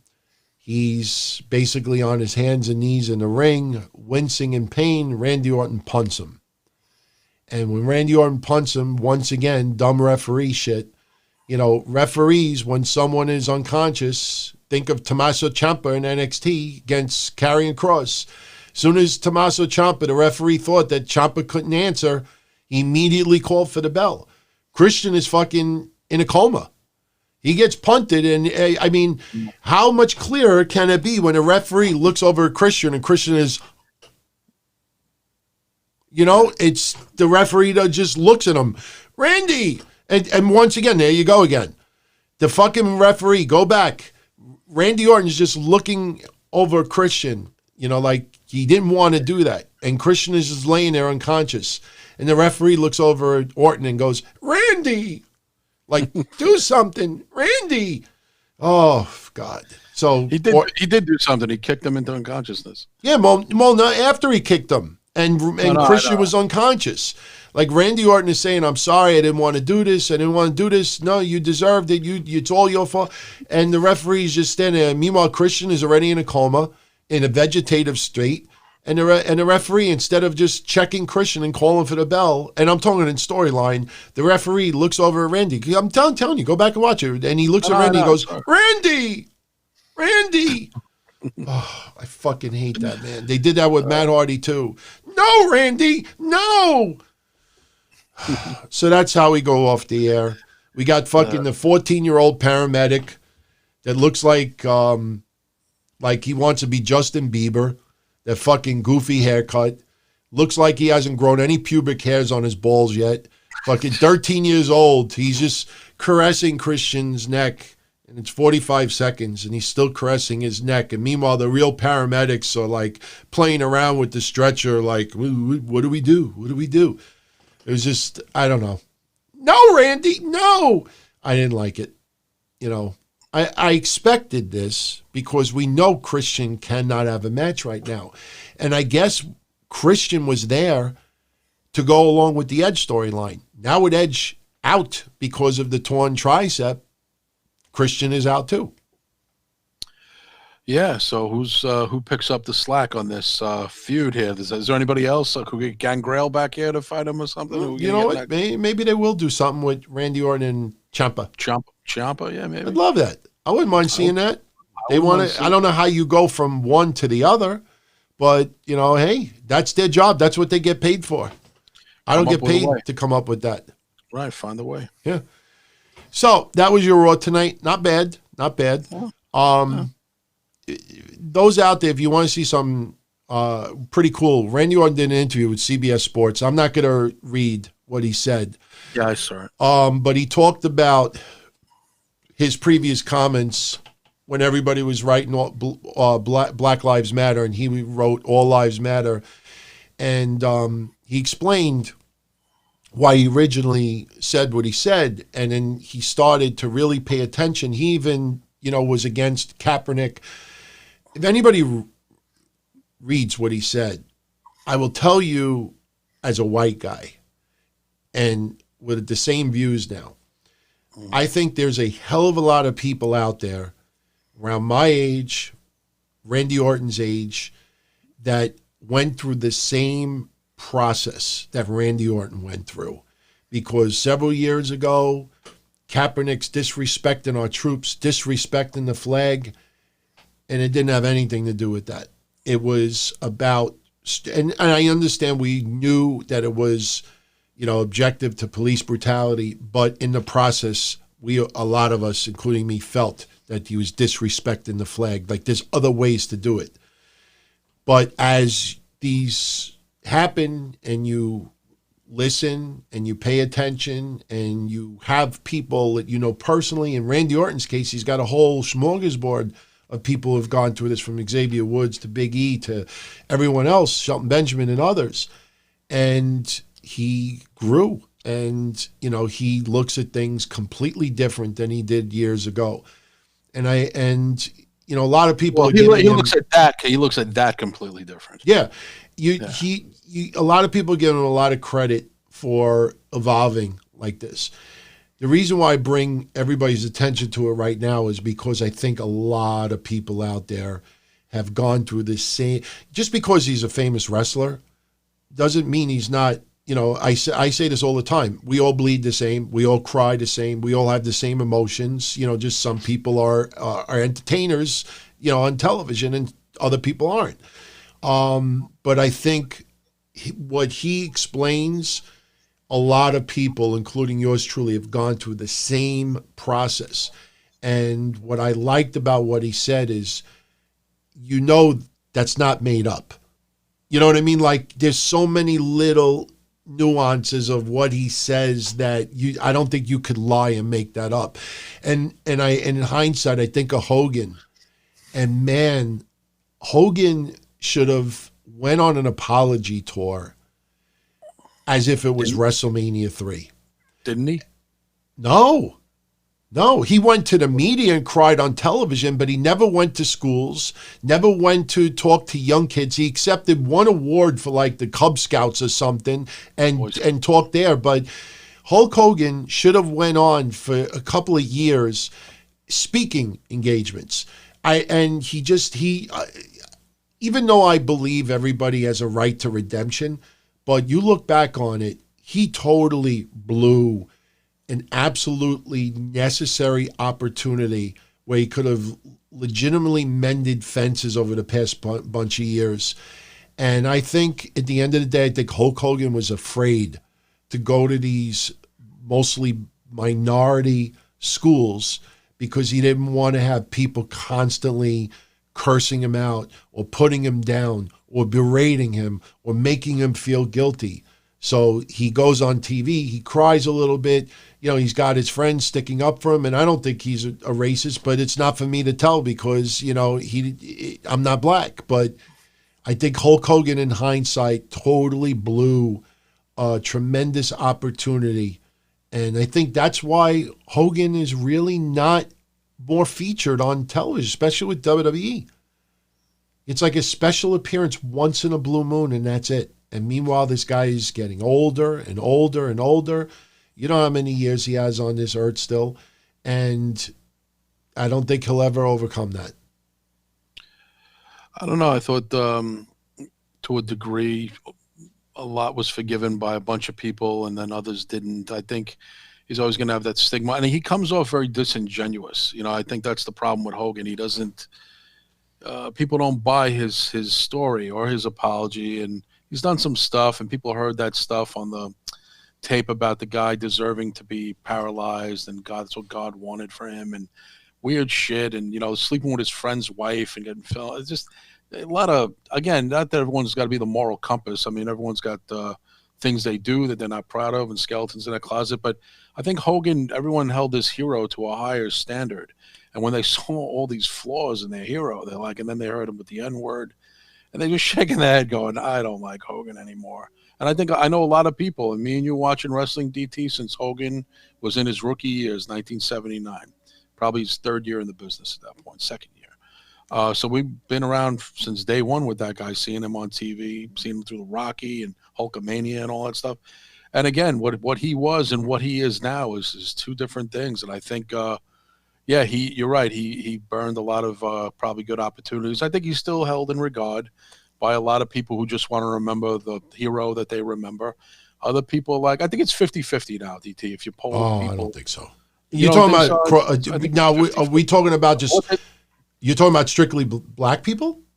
No, I'm talking about what people think of him in general. Well, I don't think I don't know. I don't know. It's just as far as me. I'm just talking strictly about what he said with the N-word. I think he just totally blew an opportunity. No, but he's turned off white people as much as black people. I mean, we can't speak for a contingency of black people. Well, but I'm just saying, even white fans have said, "I'm done." Yeah, but I don't. You know what? Using the N-word, I think it's worse than us not liking his morals. Like, oh, he fucked a married woman. Oh, what he said to Graziano. Like, he didn't do it to us. You know what I mean? Like, it's. Dude, I think wishing ill on a paralyzed person is pretty bad, too. I don't think he didn't wish ill. He said it was God's way. He said, that's what God wanted. No, let's, if we can get the quote, it was a little bit more harsh than that. I think me and you it was God's will. I thought it was disgusting. It was absolutely disgusting. But, look, overall, Hogan, he just, he blew a lot of opportunities. And, it's just a shame. It's a shame. I tell you, within the next 2 years, we'll see him at big event. We'll see him at StarCast. I'm sure. We will see him. He'll go down, and you'll see his autograph prices go down. And, I think it's at the beginning of that you're going to start seeing him making a lot of appearances, as long as there's money attached to it. So, but anyway, before we go, I want to shout Zach Medras, new returning patron. Okay. Everyone out there, patreon.com/Don Tony. Tomorrow you're doing what? Dark Chronicles, right? No, K&T Chronicles. With, K&T. Sorry, we changed the name. K&T with me and Trez, 10:15 regular time tomorrow on Discord for Patreon. Sign up today, tomorrow, as soon as you can. Yeah. I will announce the winner of the Patreon predictions contest probably Wednesday. I have not checked the entries yet. By the time I put everything online yesterday, it was very late. I had to get up at 6 this morning, which was not fun. Wednesday will be Wednesday Night Don-O-Mite. Friday will be Don Tony Show. Saturday on Patreon, I'm going to do blah, blah, blah, and it's going to be all live calls. Why this is a big deal is because we're going to basically work on the live calls thing. Did it with Mish on Saturday with some patrons, and it worked perfectly. So everyone look out for that. And again, programming note, next week, I will be on vacation from Thursday morning until Monday. So no Don Tony Show next Friday. This Friday, yes. Next Friday, no. So before we get out of here, let's talk a little bit about Undertaker and talk about probably, it could be nothing, but I tell you, I think about it more and more. I think this is a very strong possibility. Undertaker, they had part 4 of The Last Ride yesterday. Yes. And we comment on that in a minute, but after it was over, Shane McMahon was interviewed. And Shane McMahon was talking about the part 4 episode and everything, and got on the subject of the Hell in a Cell match that he had with Undertaker recently. Right. And Shane McMahon actually said in the interview that he actually feels he's got one more match, that Undertaker has one more match in him, and Shane McMahon challenges Undertaker to Hell in a Cell 2. Now, when I think of Undertaker's early career in the WWF, Undertaker was close with Shane McMahon. Yeah. Then they did the corporate ministry, and Shane McMahon and Undertaker worked together again. And when Undertaker did an interview last week and said that he knows he's going to go in the Hall of Fame, and he knows who he wants inducting him, and he hasn't told the person yet, and he doesn't want to say it publicly because he doesn't want to blow that person's spot. And I know everybody and their mother immediately thinks either Kane or Vince McMahon. And the more I think about it, even before Shane's interview yesterday, but the more I think about it, and especially after what I heard Shane said yesterday, I truthfully would not be surprised. In fact, I kind of almost put him as the favorite. I think Undertaker would want Shane McMahon to induct him in the WWE Hall of Fame. I think Undertaker's last match could be against Shane McMahon, because the one thing that Shane McMahon does that almost all opponents that Undertaker faces does not is Shane McMahon does not take Undertaker off his feet. We saw on the last ride, the part 4 yesterday, when Goldberg almost suplexed or did his jackhammer thing onto Undertaker's neck. And I think of Shane McMahon's arsenal, and Shane McMahon does not do anything like that. Like you don't see him scooping and slamming and things like that. So Shane McMahon would pretty much destroy his body to make Undertaker look like $1 million. And I would not be surprised if Shane McMahon gets Undertaker's last match. What do you think about the idea of Hell in a Cell 2? Do you like it? Do you want to see it? And what do you think about part 4 of the last ride yesterday? Well, first of all, I like the idea, and if Taker's down to do it, and Shane is not Shane's not even really a wrestler, and he isn't at the same time, but he could put on as good a performance as anybody who's a main roster regular wrestler for years. So you might as well consider Shane an in-ring talent instead of a part-time talent and a really somewhat of an owner, a co-owner of this whole company, a family member who owns the company. He's just a rare breed. So if Taker's down for it, I'd like to see it. As Taker's very last match, I guess so, because the Sting thing, I think, and I'd love to see that. I don't know. Sting is 60 now. I don't know about that. But I guess, thinking about it, probably Shane. He could probably pull it off. Why not? As far as part 4 goes, I loved it. I thought it was the best episode out of the 4 so far. I was so happy that they spent time. By the way, the shirt I'm wearing today is a little tribute to the Blackheart Sports Entertainment Hotline. Since it was the anniversary of me starting this stuff, I wanted to pay a little tribute to Matt Zombie, Brian Damage, Timmy Austin, God rest his soul. You all know as the ECW Zombie. Pulled one of my Blackheart Hotline shirts out of the boxes, and I wore it tonight. But getting back to part 4, one thing that I wanted more than anything else in this documentary is a little tribute to Paul Bearer. And we finally got a nice amount of it on part 4. Yeah, I think that was good. They showed the old clips, and I just thought that this was just the best one they had. I just liked it from start to finish. Everything they did, from going back retro, Taker being outside, showing him outside the ring with the fans and people, seeing him in the early years, how he looked, and talking about how he wore all black and how he kind of rocked the look outside to keep the mystique going, that he, from day one, was said, I'm going to be, kayfabe, dedicated to this character.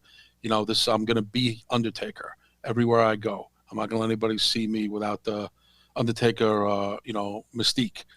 So I love that. I just totally love that total old school mentality. I think to this day he would have it if society allowed, but it's just not that way anymore with social media and everything being so intrusive and in your face. And but I love, he's just a guy. He's like the Clint Eastwood of wrestling. It's just, because some people try to, Undertaker, even commenting on the shirts and hats he's wearing. Oh, it's very, pro-gun and pro-Republican. I'm like, well, so who cares? The guy's masterful at what he does. One of the greatest of all time. Forget politics, forget his personal stuff. As the Undertaker and what he's brought and what he's done for this company, he's the epitome of a loyal soldier. Stayed with this company when everybody else left. Him and Shawn were the only, but Shawn Michaels, I'll say this because everyone always brings up Shawn being around as long as Taker, and he's been here loyal to Vince. No. Shawn dipped out many times, went home, cried baby, go home, took his ball, went home. Austin too. Undertaker never did that to Vince. Taker was always a man about everything, never a fucking baby about anything, never selfish. Even you saw DT when he talked about the thing with the Conrad thing that he brought up. I kind of forgot to cue the clip up. April 29, 2019, I came up on this show and told everybody word for word what went down. Some websites decided to make it a big news story. Undertaker said exactly what we all thought it was last year. Right. He thought he had booked. He started doing things through an agency. Agency booked him for StarCast. Had no idea that AEW was, circled around StarCast as well. And he had just signed a deal with WWE, and Vince didn't want him on there. Business. Yeah, total business. But he also made it clear that he was never going to any other Fed, that he's a WWE guy. And I don't think anybody, like I said, I'm pissed because I had the clip queued up to you play tonight. I mean, literally word for word, what he said is exactly what we said on the show April 29th of last year. It was nothing different. It was just, I don't think anybody ever thought it was these goofs that were saying, oh, Undertaker showing him a scar, he could go to AEW. Just like an Uso got arrested for DWI and he's trying to break his contract so he could go to AEW. And, oh, this person wants to leave, and when his contract expires, he might go to AEW. And look, Adam Cole, he's at a barbecue at AEW. His contract is up in 3 months. No, it's not. And he may go there. These are just goofs. That's why they were wrong. They were wrong. Right, and you're right, DT. Every time they're wrong. Every time. But getting back to part 4, so what'd you think of part 4? Again, going back to that and Taker just being so, like I said, really letting you in to Mark, the person. And again, the more I see him with Michelle, the more I realize those two, hopefully that's his third go around. I think this is the one. He finally found the right one for him, and hopefully they're together for the rest of his days. So they're a family. You see his daughter, and he even said they showed him going to Access with Michelle and his daughter, and taking part in Access is like a fan, like walking around being a fan. His daughter was doing the entrance and coming out with the belt, and it was fun to watch that. And even Mark said, Undertaker, that he never got to do that. He goes, it sounds kind of silly, but I've never seen any of this stuff. He goes, I've been to Access at a table and sign autographs, but I never walked around and experienced this with Michelle. He goes, I never seen some of this stuff before. So I'm sure people are like, how is that possible that he's never seen? Sorry, I'm actually going to queue up that segment when you're done. Yeah, I just so he said, no problem. So he says, so it was fun. He was in his own company that he's with for 30 years. Never got to see some of this memorabilia and stuff that's out there at Fan Access. So, but then he said he always wants to be on the card, that he felt weird when he's not on the card. And you see people backstage coming, and everyone wants to talk to him. And again, he's the Clint Eastwood. He's the guy. He was even joking. He feels like the Godfather while sitting there, and everybody from the Miz to Zack Ryder, and everyone's kind of waiting behind each other to come shake his hand. He's the fucking GOAT, man. He's the fucking GOAT. You can say Ric Flair is, but to me, Undertaker is. He's the man, because Ric Flair's been around longer with titles, but Taker has that respect. That respect that is just for so very few guys in this business. To me, part 4 was all around Goldberg almost breaking. But he didn't take a shot. But you know what's funny? DT Taker seemed to, he didn't take any shots at Goldberg. No, it wasn't that. It was just when Michelle McCool saw that and talked about how Undertaker, was talking about his back, and he never talks about pain or anything like that, that he realized that, this was much more serious. I mean, he escaped. He dodged a bullet. But that was something that made him think twice as far as his future. That move that Goldberg hit him with, again, he was very respectful about Goldberg. You're right. He was. But that move pretty much, I think, was the turning point as far as, going forward with his career. I think I'd be shocked if he has more than 3 more matches. I don't even know if he'll have 3. But I agree. Yeah, I agree with you. I mean, just to close it out for me, it was great. Guys, go watch it if you haven't watched it. Even if you're not even my brother Draper's not the biggest Undertaker fan, but he enjoys these documentaries. And I think there's anybody, again, who knows what Undertaker means to the business. He doesn't have to be in your top 10 or one of your favorites, but you definitely have respect for him if you're a diehard wrestling fan. And you'll enjoy this stuff, and you'll see the man behind the scenes. It's hard not to walk away saying, yeah, he's a cool motherfucker, this guy. I mean, he's not one of my guys, but he's cool. And it's a great documentary. It's done well. And he's very candid. He's not being PC or anything. It's what you see is what you get. And this guy, to me, is the GOAT of wrestling. Absolutely. Now, about what he said about the AEW stuff in the StarCast, I have it over here. I'm sorry I don't have the individual clips, so I had to fast forward this a little bit. But I'm going to share with everybody exactly what was said on this show April 29th of last year. And again, when you hear this, you hear what Undertaker said. I don't know why websites were trying to turn it into a big news story, but this is what we said on April 29th of last year. Eventually, a tweet will come up from him, and it'll stuff like that. I don't even remember why we had her on, but it had to be. We were talking about Trina Michaels, so it's right after this. 6 years ago. Yeah, she listened to the show. Yeah, Trina Michaels. She was good. She was nice. I've seen some of her films. Good actress. So to speak. We were talking earlier about Dean Malenko not making, that he's going to make StarCast. He's done for WWE. 3 people that will not be appearing at StarCast. Well, Terry Funk, because he's still mourning the loss of his wife. But also Undertaker and Kurt Angle have been pulled from StarCast. I don't know why this is such a shock to people out there. You know, they're Undertaker signed a new deal with WWE, and they feel that. All right, you guys. I just realized they can't hear it. They can't hear it because the way I have it set up over here, I can't play the audio. So I'll just tell everybody this. If you go to April 29, 2019 show, hour and 23rd minute mark, I'll play it Friday for everybody out there.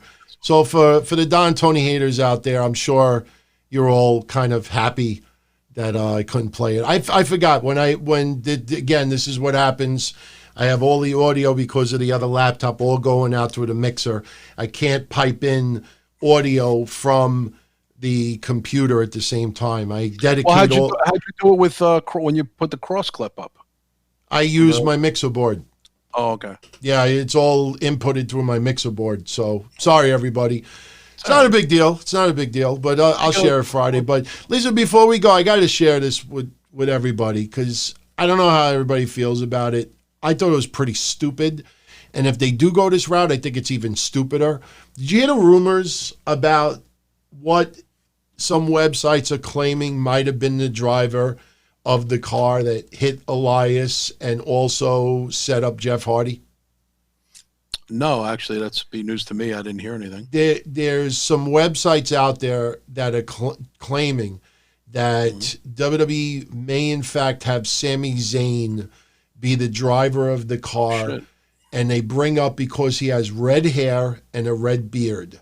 Because the officer said it was red hair and a red beard. Yeah, that's true. Now, well, I decided to take it upon myself to go pull recent, not year ago, 2 years ago, but recent pictures of Sami Zayn with the Intercontinental Championship. And then I pulled up Sheamus. And for everyone out there right now, when you look at this, and in fact, I'm even going to show close up. I'm sorry, that does not look like red. All right. The left side of the logo for this show and the script hosted by, that's red. I look at this is like brown. If you look at the hair, and for people out there that think, oh, well, maybe that's just a bad photo. All right. That does not look like red. Yeah, or even orange. It does. Okay, I'm going to show you. Now you look at this, all right, and then you look at this. Again, you look at this back to back. If Sami Zayn was driving a car, look at that hair. If Sami Zayn was driving that car and just driving past at a normal speed and hit someone, and I'm talking storyline right now, you mean to tell me that you turn around and say it's somebody with red hair and a red beard? You look at Sheamus's hair, and then you look at Sami Zayn's hair. It's not even close. It's not even close. I think, look, the storyline itself, I wouldn't mind Sami Zayn coming back and maybe going at it with Jeff Hardy. That might be very interesting, especially since there's no titles involved. But I think that's a stretch, man. I mean, Sami Zayn, it's like burnt, you know what I mean? It's like brownish, like little tones here and there. That's not fucking red or orange. You look at Sheamus and then you look at Sami Zayn. I mean, I could have put up even more photos, but you know, I figured I'd share with everyone because I know this is becoming a big conversation piece for a lot of people online. But hey, you know, we'll see what happens. There's obviously got to be a twist to this story. It's still pretty stupid that somebody doesn't get arrested for, you know, committing vehicular assault, but whatever. Anything else you want to cover before we get out of here? No, once again, please sign up for our Patreon. Join us tomorrow for KNT at 10:15. It's a great show. You'll enjoy it. You get breakfast soup, Castle Chronicles. We have a lot of fun, especially on the live chat. $5. Sign up today. And thanks to everybody on Discord. Thank you, YouTube. Thank you, DT. And I'm out. All right. Sounds good. I'll talk to you tomorrow. Peace, bro. All right, everybody. Before we go, Anthony Diaz sent a fuck, marry, kill. I always don't mind answering these, even though these are quite out there. But see, Bruce Pritchard, Bobby Lashley, and the large brother Ninja. I don't even know what this is directed to, but I'm not into M&Ms with peanuts, so I don't even know how to answer this one. You know, I'm a heterosexual, so I kind of prefer the answers. But if I was a woman, or if I was gay and you gave me these names, I would probably kill.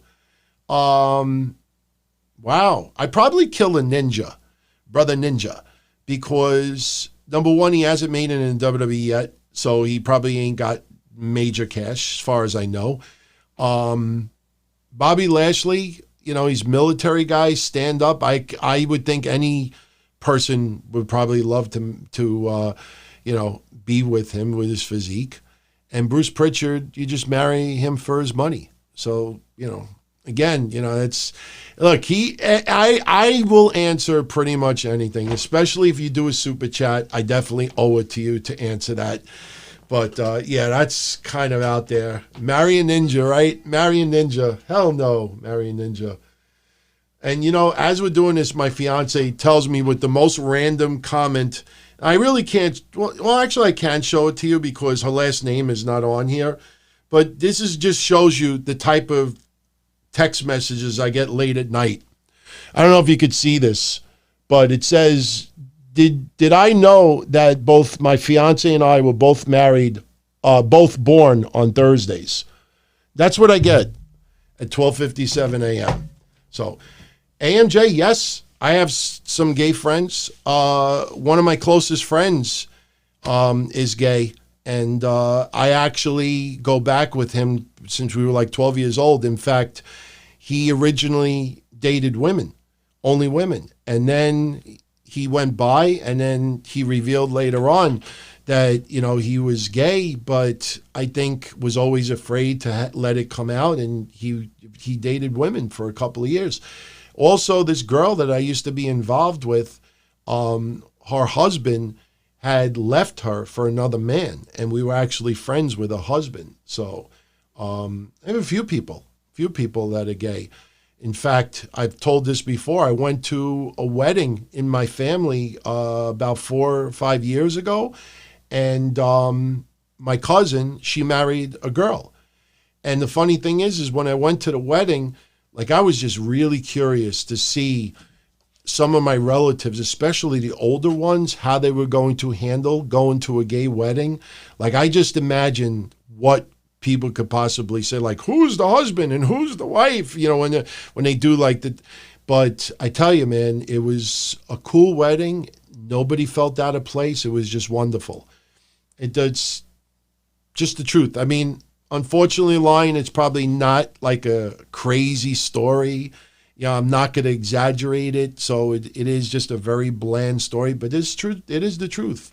So, yeah, AMG, some old school Italians, you'd be very surprised what some people will say. Yeah, they were very creative with the words that he used to use back then.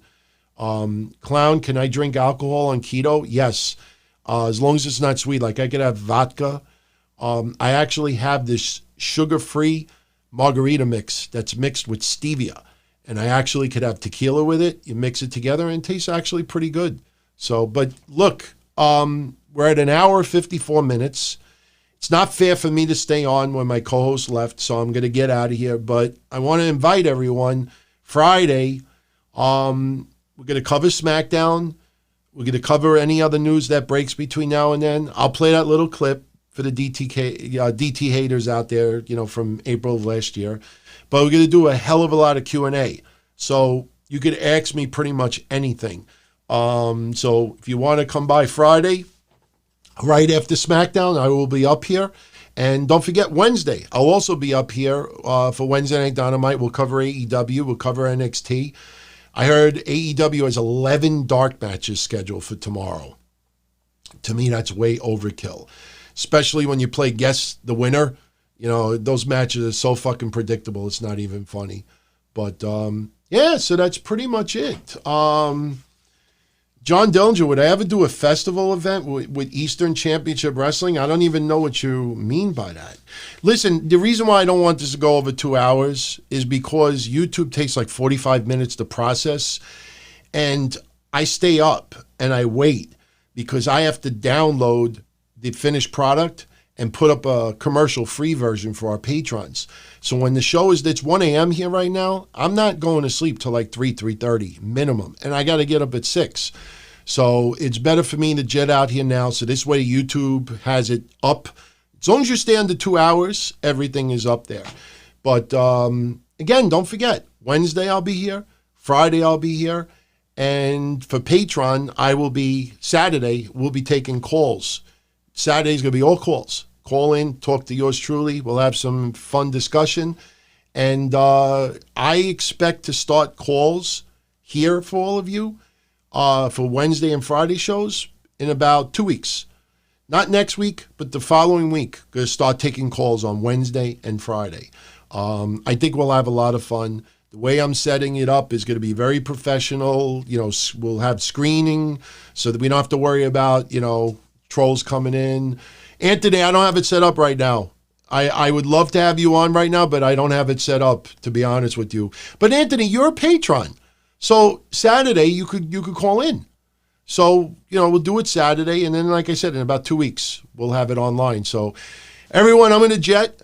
Much love as always. Before you leave, if you enjoyed the show, hit the thumbs up. If you enjoyed the channel, subscribe. I want to get to 15,000. I want to do it organically. I know there's a lot of other people. You ever notice people out there that have like 80,000 followers and their shows only get like 600 views? You could pretty much figure out that 95% of the audience are bots. I don't want bots. I want Donzilla Army out there. So, all right, everybody. I'm out of here. Take care. All the best. Much love. I'll catch you all again Wednesday with Wednesday Night Don-O-Mite. Ciao. Don-O-Mite. It was fun to channel surf. It was kind of hard to do a little pocket pool after you hitting the last channel button 50 times for 2 hours plus. Don-O-Mite. And his whole idea of overanalyzing, he's an alcoholic and he misplaced the belt. And how could you have someone champion like that? The fuck out of here. Wednesday night. Don-O-Mite, you can have fun. You really are.